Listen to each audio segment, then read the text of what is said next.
I've been a magnet for narcissists my entire life. Can you tell me why? Narcissists don't attach themselves to you because you have so little value. They attach themselves to you because you have so much. The myth is that narcissists just want to win. That is not true. They also love the game of manipulating. Oftentimes tell a narcissist just to go away and you're just going to go away.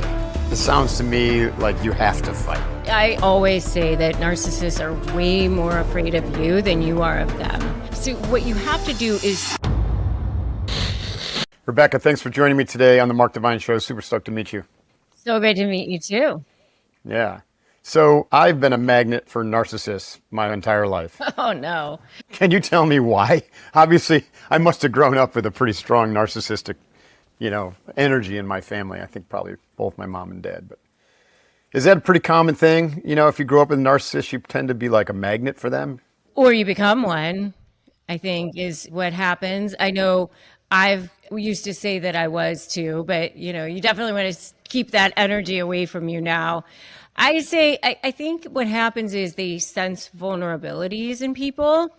And if you tend to have that vulnerability, it's almost like sharks with blood in the water, like they see that. And if you don't have that vulnerability and you learn to close off that vulnerability, then they're not going to come near you anymore. I always say it's sort of like Glinda the Good Witch in The Wizard of Oz. You remember how the Wicked Witch came near her and she said, "Go away. You don't have any power here. Go away." And the Wicked Witch was like, "Oh my God, I'm staying away from her." It's because Glinda had that authentic power. She knew who she was. And so the Wicked Witch was like, "I'm not going near her," because she didn't have that vulnerability. So what narcissists look for are people who have like that opening, that there's that vulnerability. Is it energetic? Is it a behavior style? Well, it's energetic. It's really energetic, actually, because they know, they can sense they're going to be able to control that person in some way, whether it's going to be the person's going to do something for them. They can manipulate them in some way, that they can get them to do things for them, that they can get them to buy their story, provide services for them, whatever it is. They look for that kind of wounded person who's going to give them what they want, or feel guilty, or feel there's that opening for them. In some of my prep, I noticed that you kind of started down this path because of a narcissistic business partner. Mm-hmm. Now, tell us about that situation. Like, how did that come about? What was your blind spot? How did that, you end up in a partnership? And describe some of the stuff that went on that was unsatisfactory. Yeah. I will say it actually kind of even started, that was one, but in a way it's been a long time coming for me because, my mom was an alcoholic and I grew up kind of super fast, right? And I think what happens when you have to grow up fast is you become a pleaser in a lot of ways in your personal relationships. And so while I was a very strong advocate as a lawyer, in my personal relationships, I was a lot of a pleaser. It was like, don't leave me. It was like kind of a bonding sort of a thing. Like, I have to do this in order to prove my value. And in order to prove my value, I will go above and beyond, because the way my value is proven is, look how hard I work, look how good I am, look how much of a perfectionist I can, all of the things, right? Which is probably why I became a lawyer. When my dad's a doctor and Chinese, so he's like Chinese and German, so like I've been so conditioned to prove my value in so many ways. And so that kind of sets me up to be a good target for a narcissist in a lot of ways, because narcissists look for people who are going to do things for them and make them look good. And so I was bullied as a kid, which is another thing. And I think that what happened for me was I ended up in a situation where I didn't really want to be in the situation, but I kind of went along with it because I didn't want to say anything. I didn't speak up. Okay, well, all right. And then as I was deeper into it, the person was like, oh, I have stuff going on with my family, or I have this or that. And so I found myself going along to get along, which I think is very common with empathic people, right? Because they don't want to speak up. They don't want to be the bad guy. They don't want to be the one who, is, oh, this person has a lot going on with their family. I have a big heart, so I don't want to make waves. Okay, I don't want to be the bad guy. And especially if it's a covert narcissist, which I didn't even know that kind of narcissist existed. Yeah, tell us more about that, by the way. Yeah, so a covert narcissist. So before I got into this situation, and I can tell you, I practiced law for a long time, and that the word narcissist just became a buzzword, in the last several years. That word wasn't around. And so for me, a narcissist was a male, misogynistic, bragging, kind of Big ego. boastful, Yeah. big ego, the demanding type. That's what I thought a narcissist was. I didn't think a narcissist was a female, kind of passive aggressive. Everybody else thinks the person is so nice, so kind, giving. Could be a male who's also like that. But what a covert narcissist is everybody else thinks this person is so kind, so wonderful, and they only reserve it for the person that you're dealing You with, just right? described my brothers-in-law. Yeah, and everybody else thinks Everybody thinks they're just awesome guys. so amazing. And then you're the only one who sees this underside, this underbelly of them. And I call them the pearl grabbers. Like, what? Me? I would never. What are you talking about? And so, it's this inadvertent email that you just got left off of. And oh, I thought you were on that email chain. How come you didn't end up at that meeting that everybody else was on? Or of course I'm going to finish this business plan, and then it never gets done, and then you just end up doing it for them, and then they take credit for it. Those kinds of things. And you just end up with your stomach in knots, and you feel sick to your stomach, and you're awake at night, you can't sleep. You end up with skin conditions and all of the things because everybody else thinks, oh my gosh, aren't you so lucky to have this person in your life? They're so kind. And you're going, oh yeah. Yeah. What I noticed with the narcissist that I let in my front gate is, and this is one of the big tells for me, is that they always put me on a pedestal, right? There's only one way to go when you're put on a pedestal. Right, and that's down. And they're the ones that are going to pull the chair out or pull the pedestal out from under you. So be very careful if someone is overly fawning, overly like, you are amazing, you're the best thing ever. I've learned so much from you. I got that one quite a bit, and I want to learn everything. I'm going to suck your brain. I'm like, okay, no, I don't think I want my brain sucked anymore. Yeah. No, thank you. And everyone who's come into my business like that has stolen from me. Like stolen clients, stolen entire business lines, stolen my integrity. Well, that was another thing. It was like, oh, I didn't know how to put the money into the business bank account. So I had to put it in my personal account, but I'll transfer it over later. That was another one that I heard. Jeez. That's amazing.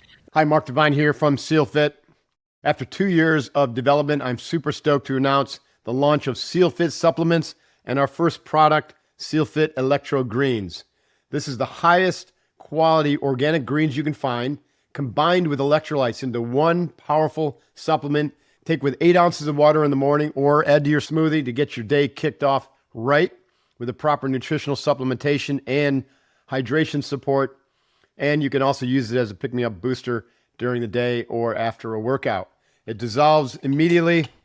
And believe it or not, it tastes great. I've had many testimonials already saying it's the best tasting greens that they have ever tried. So, hoo-yah, SealFitSupplements.com. or you can find it on Amazon by searching for SealFit Electro Greens. Hoo-yah. Let's do this. Divine out.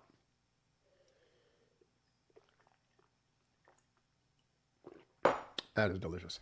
You had some experiences based upon your, obviously it happened because of your blind spots growing up with your mom's trauma and her unresolved narcissistic tendencies. I had a similar situation. That's why I was very kind of curious. And I'm sure people listening are going like, yeah, I mean, that's me too. So I want to avoid this down the road because it's pretty painful when you get sucked in one of these relationships, or if you have to deal with someone, even if you can't get them out of your life, right? Let's say it's a close relation, family member, you still need to protect yourself. So how did you, what were the steps that you took to begin to learn how to deal with narcissists, or what you call high conflict personalities? I love that, by the way. That's cool. Yeah. So the first thing was I didn't even know this person was a narcissist. I mean, I started studying it deeply. I feel like my whole life has been a confluence of events to get me to this point, because I was already an expert on negotiation. I written a book. Robert Shapiro wrote the foreword for that. I was already the keynote speaker at the American Bar Association on the subject of negotiation. So, I would definitely say I was already an expert on negotiation. And I started deeply studying narcissism, and I was starting to apply it to my trials, to my court cases, and all of a sudden I started seeing movement in these personalities, and I thought, wow, okay, I'm definitely on to something here. And at the same time, I was studying the YouTube algorithm and starting to study digital courses, and then COVID hit. And I did one video on how to negotiate with a narcissist, and that totally blew up. And all of a sudden, here I am with tens of millions of views on YouTube. And that's how I ended up doing what I'm doing now. But I really sort of fell into this niche, if you will, because I just really started deeply studying it and figuring out how to apply what I was learning to what I already knew. And I just feel like I was sort of chosen by the creator to be doing this work. I honestly feel like I was tapped to do this. Yeah. Yeah, I think that's neat. You're in flow and you're doing the right thing when these things come together and they just click like that, and then boom. One video to have that response is extraordinary. You obviously hit a vein, and it makes me wonder, how big is this issue? It's probably much, much bigger than anyone really imagines. It's huge. I mean, I've really started tapping into it even so much deeper now because I'm starting to do corporate programs and all sorts of things. And I know, it's 15% of the population as far as the DSM-5 goes, as far as, personality disorders that lack empathy. But then if you add in high conflict personalities, that's another 10% of the population. And yes, there may be some overlap, but not completely. And I just really think that's a low number because, personality. It's a continuum too, right? A total continuum, and there's a spectrum, and people aren't going in to get tested for it. So there's that. Companies spent $360 billion on high conflict personalities. I think last year, managers are spending up to 42% of their day dealing with high conflict individuals now. So it's definitely an epidemic. Yeah. I remember, I was in the SEALs. You probably know that from your prep, but I think the military is a bastion of narcissists and borderline personality types because it attracts people who have traumatic childhoods because it's safe, it's structured, it's rigid. You get told what to do every day. You don't have to, the decisions really come around the mission, but you don't have to make too many good life decisions when you're in the military. Your career is kind of laid out for you. And I imagine big bureaucratic corporate entities are similar, right? They're attractive to narcissists. Would you agree? Narcissists are going to go after anyone of value. So I always say to people because it seems so counterintuitive because they're devaluing people all the time, but Narcissists don't attach themselves to you because you have so little value. They attach themselves to you because you have so much. And before I get into kind of like your process for negotiation and what you call slay, which is pretty cool, I still want to understand, like if I'm listening to this and I'm kind of new, right, and I haven't gone to like OpenAI, ChatGPT, and ask it about narcissists and how to identify a narcissist, like, what are some of the big tells? What should I be careful for? What words should I look out for? What feelings, right? Also, like, what should I be looking out for that says, okay, pay attention, red light, red light. Here's a narcissist. First of all, they're too good to be true. It's a person that's just too good to be true. You know, everything is just lining up perfectly because they use mirror neurons to become the exact perfect person for you. What's a mirror neuron? Where they're trying to mirror your energy and your words? Interesting. Yeah. Just try to sync up so they can manipulate you. Exactly. Yeah, they're very, very good at reading people. That is one of their survival mechanisms. So they've been able to read people from the beginning. And so they know exactly how to be what you want. And so they're very good at manipulating at the beginning to be exactly what you want. And so, I mean, if you like, you know, ginger ice cream. Oh, I love a ginger ice cream. Oh, I love Place. Oh, I love Place.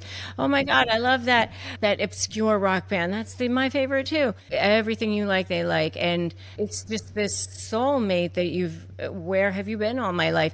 And they want to get to that next level as soon as possible. And this is in business or personal as well, by the way. And so I found this in the business relationship. They promise things that are just out there. And it's, let's sign that contract. Let's get married in Vegas. Let's move in together. Let's meet the family. It's You're like, whoa, slow down. And you're saying slow down. And a normal person would be like, yeah, okay, sure, we'll take it at your pace or whatever. But a narcissist is like, why wait? Why should we wait? We've waited way too long. Let's move, let's move, let's move. They don't want you to think. So they're moving. They want to move. They want to lock you in as fast as possible. You can't breathe in this relationship at the beginning. Is there any secret passage, phrase, decoder ring thing you can ask a narcissist that's going to trick them to reveal themselves? Well, I mean, they usually don't have good relationships with pretty much anybody in their past. There you go. Give me your references. How about that? Yeah. I mean, they don't have very many friends. They don't have good relationships with any of their exes. Everybody's terrible, awful, stupid. It's always everyone else's fault. Yes. Yeah. You found that there's a lot of narcissists that you're across the courtroom from. And so let's get into, how do you negotiate with these people? Like, how do you come out in a win if you find yourself in a conflict with someone? Well, there's a couple of things I think to lay what I call the prefatory that I think is important to kind of understand about narcissists before we even go there. And that is the trauma piece of it and who you're dealing with. And that is because I think it's so important for people to understand this piece of it. And that is that they were formed as a result of trauma in childhood. And what I mean by that is that all of us, when we are in stress mode, our brains emit chemicals, which are hormones, which are adrenaline and cortisol. And cortisol is extremely toxic to our body, as we all know. And cortisol, when we're dealing with that as children, can actually cause damage to the limbic system part of the brain. It can actually cause arrested development to the limbic system part of the brain. And so what happens is, as they get older, as children grow up, there's a lag in development between the limbic system part of the brain and the neocortex part of the brain, the thinking judgment part of the brain. And so when they are adults and they are now presented with situations that cause them to be triggered, such as they're slighted, or they feel like they're going to experience a loss of control, or they're going to be exposed for some reason. That causes the limbic system part of their brain to now take over, and it actually literally shuts the neocortex part of their brain down. And now you are just dealing with that part of their brain. And in layman's terms, it shuts down reasoning, and it's just all conditioned emotion reaction. Correct. And it could be rage that you're dealing with at that point. But you're certainly not dealing with anybody who's rational at that point. And so what happens is literally memory is affected. And something happens then called narcissistic blindness. And they're literally unaware of the collateral damage that they can cause to others and even to themselves during this period of time. And certainly during what we call the discard phase, which can be brought on by themselves or the other person, but they can't think in anything other than terms of black and white. You're either for them or against them. That's the only way they think. They turn on a dime. So if you're not for me, then you're against me. And so during that discard phase, that's when the smear campaign, all of that comes in. And so now you're my enemy. Now you're against me. So now you're only dealing with this emotional center part of the brain. And the scary thing is that you now are dealing with this person who will actually self-sabotage to take you down. And so you cannot communicate or negotiate with a person who has a cluster B or a narcissistic personality disorder in the same way that you can with a rational or reasonable person. You just can't. So that's why I really like to lay that foundation for a number of reasons. One is that if you can look at it that way and understand, then first of all, you can start to take yourself out of the equation as far as taking it all personally and go, oh my gosh, why doesn't this person see all the things that I did for them and how good I was to them? And why can't I get closure? And why don't they acknowledge me? And all the things, because I certainly dealt with all of that myself, you know. But they literally don't see it. I mean, it's gone. This is shut down over here. You got to stop that, because you're going to be decimated if you continue that hope and that line, especially if you're trying to negotiate something, even if it's not a litigation, even if it's just a family situation, or something at work, or whatever it is.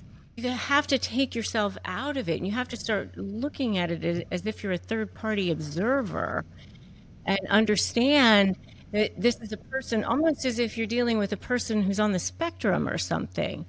Your brain is just literally different. Mm-hmm. Where do we start? How do you get out of the situation and be able to look at it as an objective observer instead of being objective observer? So the first thing, I say, put a invisible shield down around you and say, step one, don't run, just start observing, don't absorb. That's fascinating. And generally, what you're describing sounds very familiar to me. Yet a lot of these people are very successful.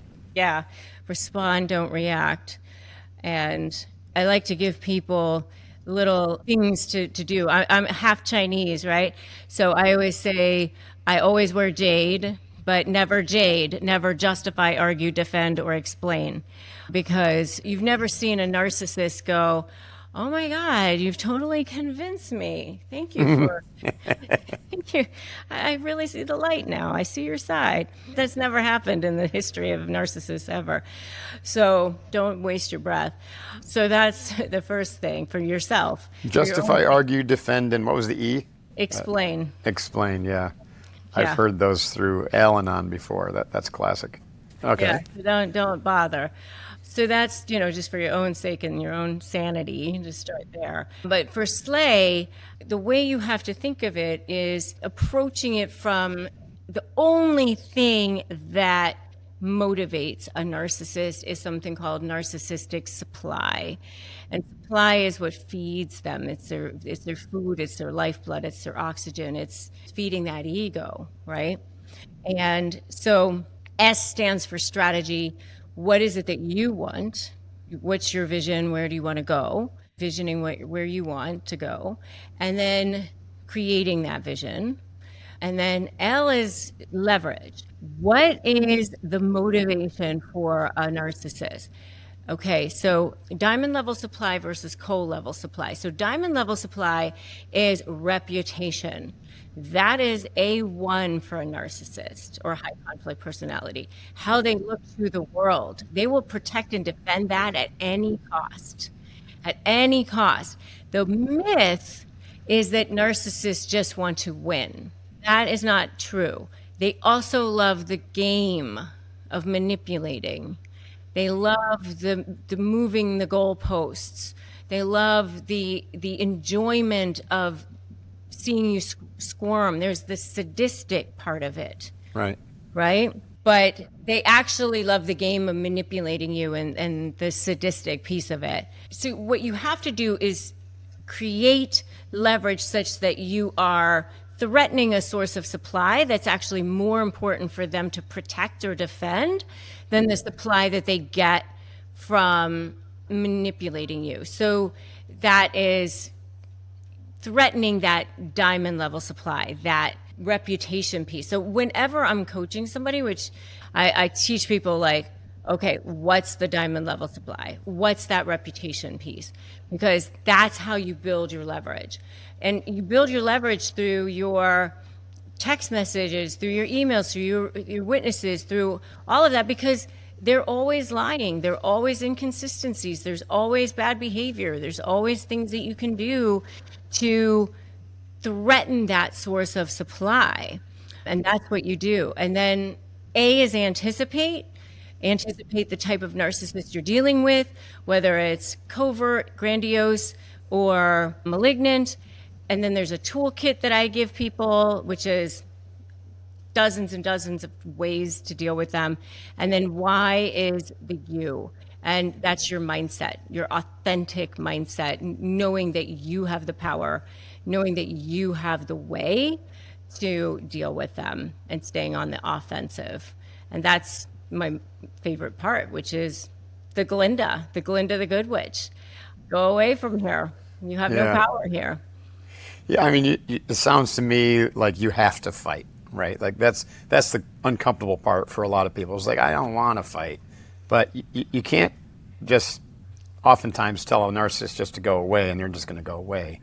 They're never going to go away. You have to fight fire with fire, and that can be really uncomfortable for people. That's probably why it's very helpful to have a coach, who can walk you through the process or hold your hand, Yeah, so I mean, I've trained hundreds of coaches now in my certification program.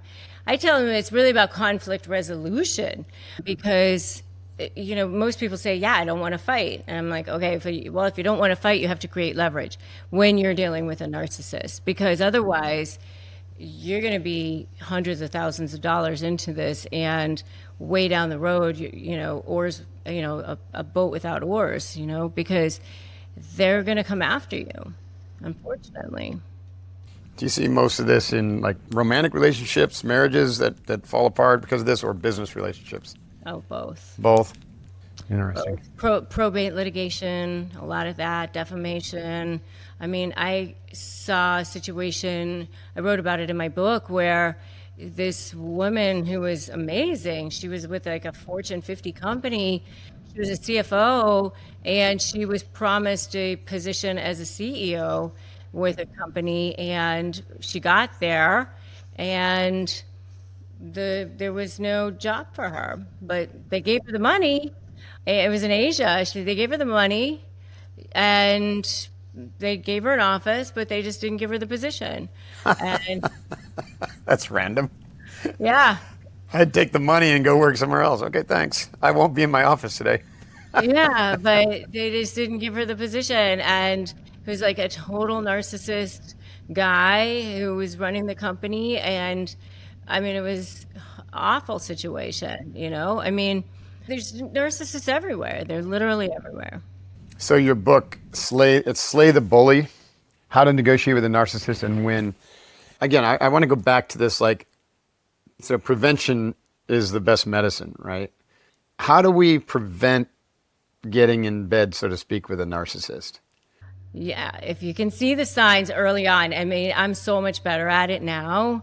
I'm so much better at it now. I mean, and I defend my light with my life. And I just, I'm so much better at just saying people are so concerned about being nice, right?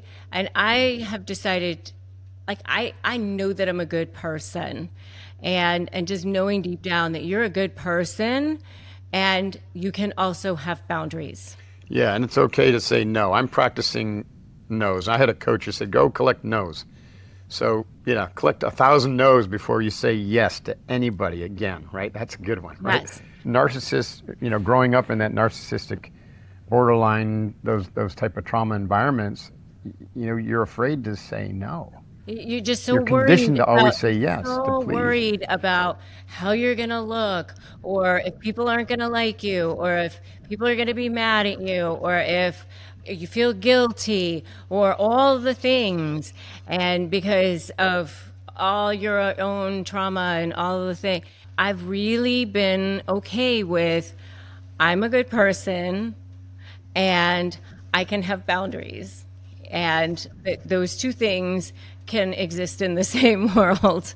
But, nice got me run over and a doormat and sleepless nights and feeling like crap about myself and all the things that I don't like. I don't know if I really like the term nice anymore. Yeah, it's kind of a broken term. You can be assertive, and like you said, you can have boundaries. You can say no, and you're still a nice person. The narcissist might not call you nice, but that's their problem. This idea of boundaries is really important. Another really good tell that you're about ready to get in bed with a narcissist, business-wise or otherwise, is when you try to set what you think is a reasonable boundary, and they get all bent out of shape. And if that's happening to you, then run away, right? Or press the pause button, right? And that's when you go, oh, okay, I don't need this person in my life. And that's okay. I always say, wish them well, but over there. Distance, right? It's okay. I have wonderful people in my life. I have amazing friends, an amazing family, and a lot of love. Mm-hmm. And the good people will continue to be in your life. And I always say, stop trying to make not your people your people. Some people are not your people. Right. Not everybody's going to be your people. It's true that.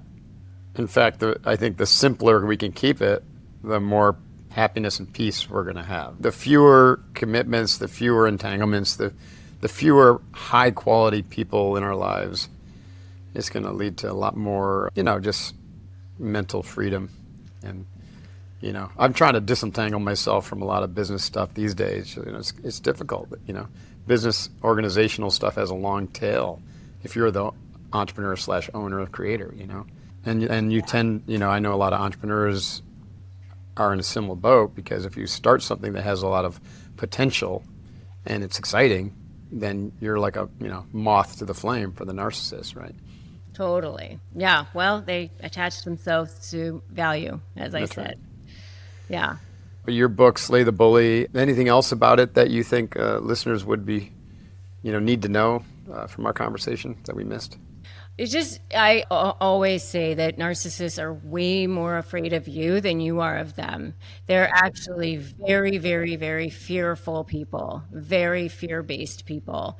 And the more strength that you gain, the more authentically powerful you are, and the more you stand in your authentic power, the more you will start to see them back down.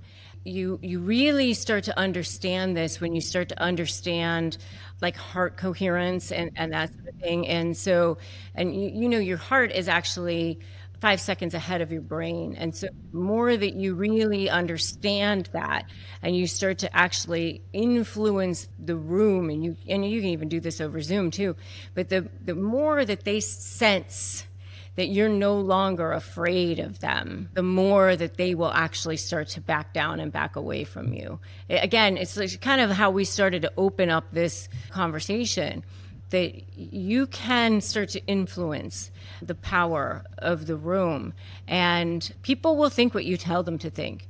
They absolutely will.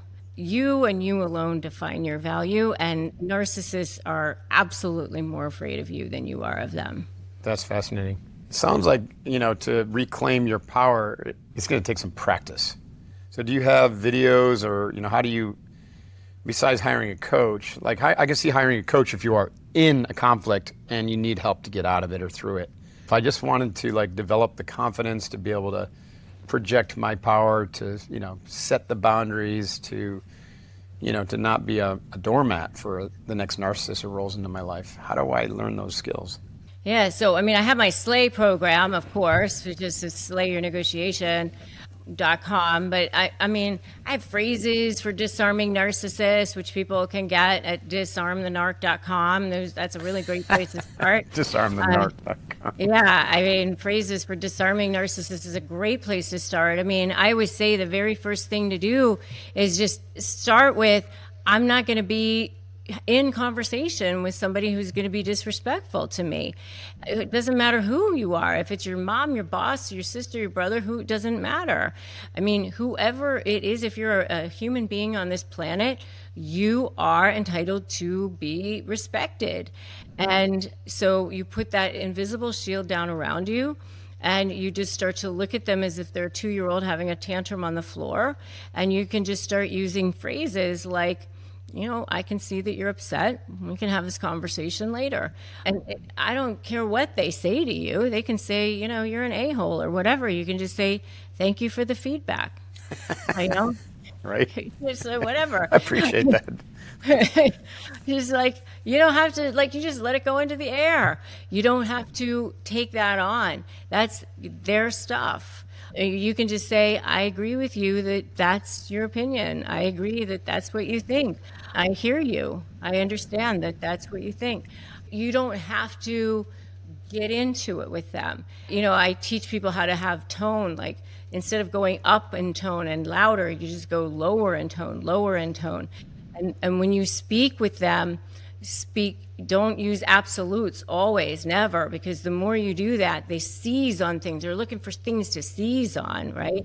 So if you say always, like if you want to say they're late, you know, say you're late 87% of the time or whatever, because I know it's a lot, but whatever, you have to be very specific because they're going to look for things to seize on. So never use like curse words or whatever, because that's, oh, you just used a bad word, whatever. You called me a name, don't call them a name, because they're always looking for things to seize on. So, you know, I teach people how to interact with them in certain ways so that you're always going to be able to focus with them. And I mean, there's a very specific way to be able to interact with them so that you can get things accomplished and get what you want accomplished so that you're not constantly triggered. But I mean, those are just a few things, but the bottom line is you want to protect your energy, protect your peace, protect your boundaries, and just know that no matter who it is, no matter what the conversation is, you are entitled to respect, period. End of story. That's terrific. And I know that that type of communication training is so valuable. We've done some in the past with some of our clients, but it is something that just should be taught in school. You know, like how do you teach assertive communication? It's so important, you know, because, you know, most communication runs the gamut from passive to passive-aggressive to aggressive, and you're going to find all of those in the narcissistic personality disorders. But assertiveness, it takes some skillful means, right? If you don't grow up with that communication style. Totally. So important. I mean, it's helped me tremendously. I believe it. Yeah. Hey everyone, this is Mark Devine, founder of SEALFIT and Unbeatable Mind, and I'm super stoked to announce that my new book, Uncommon, is due out from St. Martin's Press this summer, July 16th. And we've launched a pre-order campaign. You can learn more about that at readuncommon.com to try to get early awareness for the book, which I hope will help a lot of people, where I go and do a deep dive on the 5 mountains of personal mastery: physical, mental, emotional, intuitional, and spiritual. Uncommon, simple principles for an extraordinary life. Check it out at readuncommon.com, and thank you for your support and being part of the change that you want to see in this world. Hoo-yah. Divine out. Well, thank you so much for the work you're doing. RebeccaZung.tv. That's the YouTube channel. I'd love to find that video that blew up that you've created in 2020. That sounds great. That was how to make a narcissist panic. I went from 0 to 100,000 subscribers in 10 months. Get out of here. Yeah. That is amazing. Yeah. I got to figure out how to do that. I need my gotcha video. And then you've got winmynegotiation.com. You referenced another site earlier, which I'd like to... Well, winmynegotiation.com is my free Crush My Negotiation Prep playbook, but Disarm the Narc gets you free phrases. I've got all kinds of freebies, for people. And where do people find your Slay program? Is that the Win My Negotiation? That's Slay Your Negotiation. That's Slay Your Negotiation. Okay, you got a lot going on there, Rebecca. I know, so many. My certification. Well, if you go to my website, RebeccaZung.com, there's a lot of things there. But yeah, my Instagram is at RebeccaZung. Okay. So. Awesome. Well, great conversation. Really, really interesting. Very helpful for me.